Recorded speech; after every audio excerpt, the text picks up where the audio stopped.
All right, guys, we are in Mark 8. I'm going to just explain a bunch of this so we don't have to read the whole thing and get to the good stuff. So Jesus feeds 4,000 people out of like 7 loaves of bread. And then the Pharisees come and argue with him, and they're asking for a sign so they can test him, and he tells them no and takes off. And so they get in the boat, and we're in verse 14. Now they had forgotten to bring bread, and they had only 1 loaf with them in the boat. And he cautioned them, Jesus, saying, "Watch out. Beware of the leaven of the Pharisees and the leaven of Herod." And they began discussing with one another the fact that they had no bread. And Jesus, aware of this, said to them, and now Jesus is going to say stuff, but I want to pause here for a second. And I just want to celebrate for a moment that even Jesus sometimes speaks to his people that he's mentoring. And he tries to use an object lesson to, teach them some stuff. And they totally don't get it. And they start thinking about something completely off. And sometimes with people that I'm leading, when I use object lessons and they end up somewhere completely different than where I was talking about, I can feel like an idiot as their teacher or leader. I'm like, oh, that wasn't very effective. But God himself, with the people he was leading and mentoring, had the same problem. It's very comforting, right? Pastors out there, you can appreciate that. All right, anyway, Jesus, aware of this, said to them, "Why are you discussing the fact that you have no bread?" And this is the face he had. Why are you discussing that? Do you not yet perceive or understand? Are your hearts hardened? Having eyes, do you not see? And having ears, do you not hear? And do you not remember? When I broke the 5 loaves for the 5,000, how many baskets full of broken pieces did you take up? And they said, 12. And the 7 for the 4,000, how many baskets full of broken bread pieces did you take up? And they said to him, 7. And he said to them, do you not yet understand? There's so much going on here. First of all, I just think it's hilarious that Jesus is annoyed. that they don't get it. And he's like, you have eyes, you have ears. How are you not seeing this? How do you not hear it? He's emphasizing this for a point, right?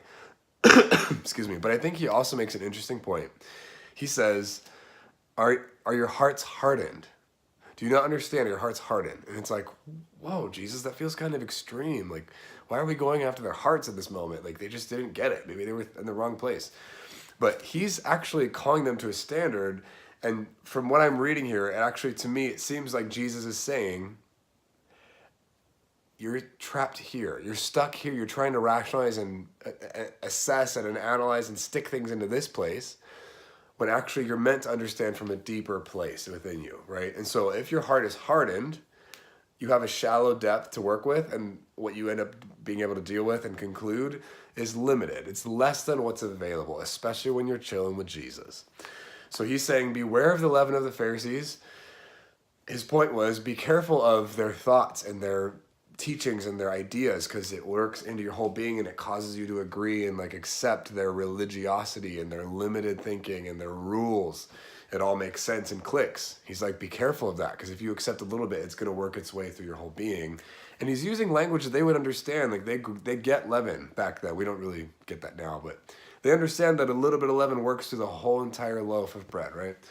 And they're still like thinking about bread and food and, oh, is there enough food? Oh crap, we didn't bring enough bread for the trip. They're still so like stuck on the details. And he's like trying to go somewhere deeper with them. And he says, are your hearts hardened that you don't understand this? Jesus is expecting them to operate from a deeper place and to not be so concerned about the daily practical matters. He's like, remember, when we didn't have enough food, what happened? We made tons and tons of food for thousands of people out of minimal amounts of food. So his point is, stop being so distracted and worried about this natural stuff.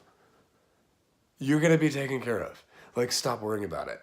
And so I just want to throw this out there to you guys as well. We've got our schedules to deal with. We've got our relationships, our responsibilities. We've got to feed ourselves. We've got to feed our families. We've got all these responsibilities. We've got to make all this money, right? We've got all these things that we've decided are important and that are practical, that are very real necessities of life. And Jesus is like, are your heart's still hardened that you can't see past that? You will be taken care of.